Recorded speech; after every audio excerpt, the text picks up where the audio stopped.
മക്കൾസ് welcome back to silent learning. It's me JK. എന്റെ പൊന്നു മക്കളെ, നമ്മൾ ക്രിസ്മസ് എക്സാം തുടങ്ങി, ഇപ്പൊ തീരാനായി. നാളെയാണ് നിങ്ങൾ എല്ലാവരും പ്രതീക്ഷയോടെ കാത്തിരിക്കുന്ന നമ്മളെ ബേസിക് സയൻസ്, ഫിസിക്സ്, കെമിസ്ട്രി, ബയോളജിയുടെ എക്സാം വരുന്നത്. അതുകൊണ്ട് തന്നെ മക്കളെ, തീർച്ചയായിട്ടും ആ പരീക്ഷ നിങ്ങൾക്ക് ഈസി ആയിട്ട് മാർക്ക് സ്കോർ ചെയ്യാനും അതോടൊപ്പം തന്നെ ഏറ്റവും ഇമ്പോർട്ടന്റ് ആയിട്ടുള്ള ചാപ്റ്ററും അതിനകത്ത് മാക്സിമം ചോദിക്കാൻ സാധ്യതയുള്ള ചോദ്യങ്ങളുമായിട്ടാണ് ഞാൻ നിങ്ങളുടെ മുന്നിലേക്ക് എത്തിയിരിക്കുന്നത്. അതുകൊണ്ട് തന്നെ നമ്മളെ ഫിസിക്സിനകത്ത് നിങ്ങൾക്ക് 20 മാർക്ക് സ്കോർ ചെയ്യണോ? ഈ ക്വസ്റ്റ്യൻ മാത്രം മതി.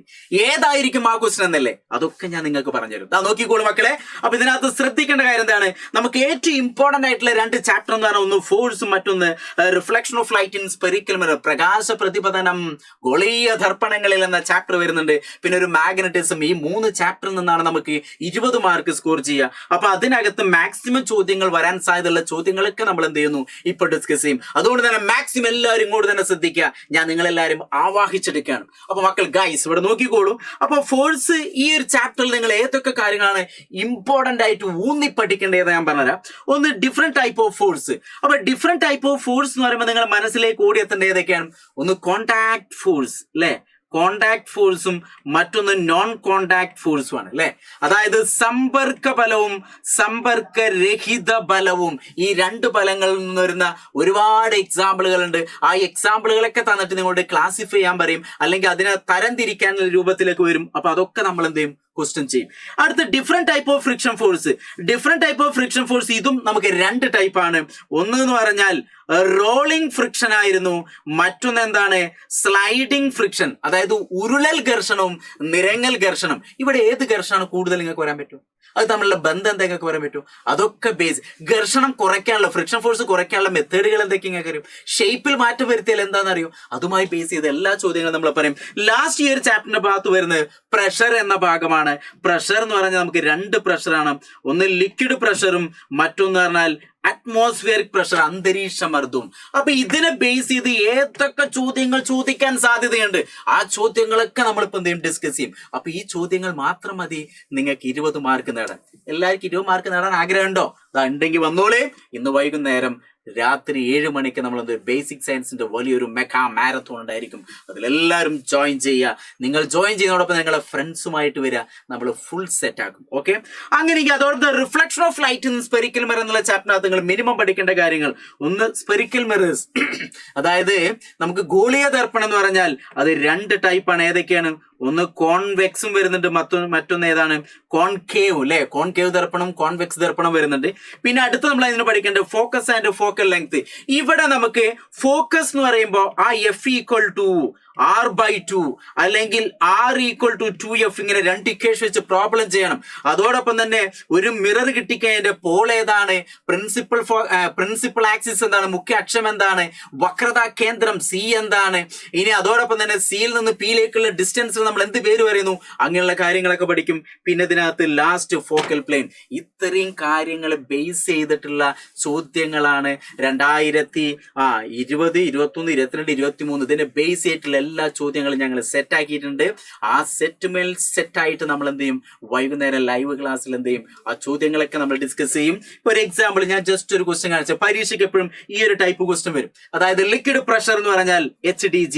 അങ്ങനെ പ്രഷർ എന്തായിരിക്കും? മുകൾ ഭാഗത്ത് ഇക്വേഷൻ ആണെങ്കിൽ താഴെ ഭാഗത്ത് എന്തായിരിക്കണം, ഇക്വേഷൻ തന്നെ വരണം. അപ്പൊ പ്രഷർ കാണാൻ ഇക്വേഷൻ എന്ന് പറഞ്ഞാൽ F/A ഓൾറെഡി നിങ്ങൾ പഠിച്ചിട്ടുണ്ട്. അതിന്റെ യൂണിറ്റ് എന്ന് പറഞ്ഞാൽ Nm/m². ഇതിനെ നമ്മൾ പറയുന്ന പേര് പാസ്കൽ. അപ്പൊ ഇങ്ങനെയൊക്കെ ബന്ധപ്പെടുത്തി ഒരുപാട് ചോദ്യങ്ങൾ. ഒരു എക്സാമ്പിൾ കഴിഞ്ഞ പ്രാവശ്യം പരീക്ഷയ്ക്ക് വന്നൊരു ചോദ്യമാണ്. നോക്കിക്കോൾ, തന്നിരിക്കുന്ന അളവുകളെ ബന്ധപ്പെടുത്തി ഈ ഒരു പട്ടിക, അതായത് ഈ ടേബിൾ എന്ത് ചെയ്യുക, കംപ്ലീറ്റ് ആക്കുക. അപ്പൊ ഇവിടെ നോക്കിയാൽ ത്രസ്റ്റ് തന്നിട്ടുണ്ട്, ഏരിയ പരപ്പളവ് തന്നിട്ടുണ്ട്, പ്രഷർ തന്നിട്ടുണ്ട്. ത്രസ്റ്റ് എന്ന് പറഞ്ഞാൽ 10 ന്യൂട്ടൺ തന്നു, ഏരിയ എന്ന് പറഞ്ഞാൽ 2 m² തന്നു. അങ്ങനെയെങ്കിൽ ഇവിടെ പ്രഷർ കാണണം. ഈസി അല്ലേ? എങ്ങനെ പ്രഷർ കാണും ഒന്ന് പറഞ്ഞ കേക്കട്ടെ. എങ്ങനെ പ്രഷർ കാണും? അതായത് P = F/A. F എന്ന് പറഞ്ഞാൽ 10 ന്യൂട്ടൺ തന്നിട്ടുണ്ട്, ബൈ A എന്ന് പറഞ്ഞാൽ 2 തന്നിട്ടുണ്ട്. അപ്പൊ 2 m². അങ്ങനെയെങ്കിൽ 10 2 കൊണ്ട് വെച്ചാൽ 5 Nm/m². ചെയ്തൂടെ? ഇതേപോലത്തെ ഒരു പ്രോബ്ലം ഒക്കെ വരും മക്കൾ. അപ്പൊ ഈസി ആയിട്ട് ചെയ്യാം. അപ്പൊ അത് ഏതൊക്കെ രൂപത്തിലുള്ള പ്രോബ്ലം വരും അതൊക്കെ ഞാൻ പറഞ്ഞുതരും. അങ്ങനെയെങ്കിൽ ഇവിടെ B ആണ് കാണേണ്ടത്. ഈ ഭാഗത്ത് ഇവിടെ 10 ന്യൂട്ടൺ തന്നു, പ്രഷറും തന്നു, നമുക്ക് ഏരിയ കാണണം. അപ്പോൾ ഇതേ ഇക്വേഷൻ തന്നെയാണ് നമ്മൾ ഇക്വേഷൻ മക്കൾ എന്ന് പറഞ്ഞത്. അതായത് P = എഫ് ബൈ എ. ഇതിൽ ഏതാ കാണേണ്ടത്? എ ആണ് കാണേണ്ടത്. അപ്പൊ എ ഇങ്ങോട്ട് കൊണ്ടുപോകുമ്പോ പീനെ താഴത്തേക്ക് കൊണ്ടുവരിക. അങ്ങനെയെങ്കിൽ എന്താണ് A equal to F by P എന്ന് വരും. എഫ് എന്ന് പറഞ്ഞാൽ 10 ന്യൂട്ടൺ തന്നെയാണ്, ബൈ പി എന്ന് പറഞ്ഞാൽ എത്ര തന്നിട്ടുള്ളത്? 10 metre newton metre per second square. അപ്പൊ ഇത് വെട്ടിക്കഴിഞ്ഞാൽ 1 കിട്ടി മീറ്റർ സ്ക്വയർ. അല്ലെ, ഏരിയ കാണുമ്പോൾ യൂണിറ്റ് മീറ്റർ സ്ക്വയർ എന്നാണ് അല്ലെ. അപ്പൊ സ്വാഭാവികമായിട്ട് ഈ ഒരു ടേബിൾ നമ്മൾ കംപ്ലീറ്റ് ആക്കി. അടുത്ത ചോദ്യം എന്താണ്? which help the complete the find the relation between pressure and surface area. Surface area കൂടിക്കഴിഞ്ഞാൽ പ്രഷർ എന്ത് ചെയ്യുന്നു? കുറയുന്നു അല്ലെ. നിങ്ങൾ പഠിച്ചിട്ടില്ലേ? അല്ലെങ്കിൽ സർഫസ് ഏരിയ കുറഞ്ഞു കഴിഞ്ഞാൽ പ്രഷർ കൂടുന്നു. അപ്പൊ അതിനെ ബേസ് ചെയ്തിട്ടുള്ള എല്ലാ ചോദ്യങ്ങളും ഞാൻ സെറ്റാ ദാ നോക്കിക്കോളൂ. ഒരുപാട് ചോദ്യങ്ങൾ നിങ്ങൾക്ക് വേണ്ടി ഞാൻ സെറ്റ് ചെയ്തിട്ടുണ്ട്. ഒരുപാട് ചോദ്യം പറഞ്ഞ ഒരുപാട് ചോദ്യം. ഈ ചോദ്യങ്ങൾ മാത്രം നിങ്ങൾ പഠിച്ചാൽ മതി. നമുക്ക് വരാനിരിക്കുന്ന പരീക്ഷയിൽ നമുക്ക് ഫുൾ മാർക്ക് നേടാൻ പറ്റും. അപ്പോൾ 20 മാർക്ക് നിങ്ങൾക്ക് നേടണോ? ഒരു മടിയും കൂടാതെ ഇന്നത്തെ വൈകുന്നേരത്തെ ലൈവ് ക്ലാസ് നിങ്ങൾ ജോയിൻ ചെയ്യുക. നമുക്ക് എല്ലാ ചോദ്യങ്ങളുടെ ആൻസർ എന്ത് ചെയ്യാം? സെറ്റാക്കി മാറ്റാം. അങ്ങനെ ബേസിക് സയൻസിൽ ഒരു പ്രത്യേകത എന്ന് പറഞ്ഞാൽ തന്നെ എന്താണ്? നമുക്ക് എന്ത് ചെയ്യാം? ഫിസിക്സും കെമിസ്ട്രി ബയോളജി ഒരുമിച്ചാണ് വരിക. അപ്പൊ പഠിച്ച കാര്യങ്ങളൊക്കെ നിങ്ങൾക്ക് ഓർത്തെടുക്കാൻ ഭയങ്കര ബുദ്ധിമുട്ടായിരിക്കും. അല്ലെങ്കിൽ ടെക്സ്റ്റ് ബുക്ക് നോക്കിക്കഴിഞ്ഞാൽ ഏത് പഠിക്കണം ആകെ കൺഫ്യൂഷൻ.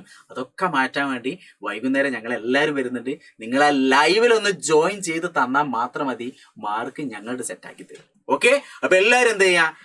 വൈകുന്നേരത്തെ ലൈവിൽ ജോയിൻ ചെയ്യുക. വരാനിരിക്കുന്ന പരീക്ഷ ആസ്വദിച്ച് എൻജോയ് ചെയ്ത് അടിപൊളിയാക്കി എഴുതുക. അതിന് ഞങ്ങളുണ്ട് നിങ്ങളപ്പം കൂടെ.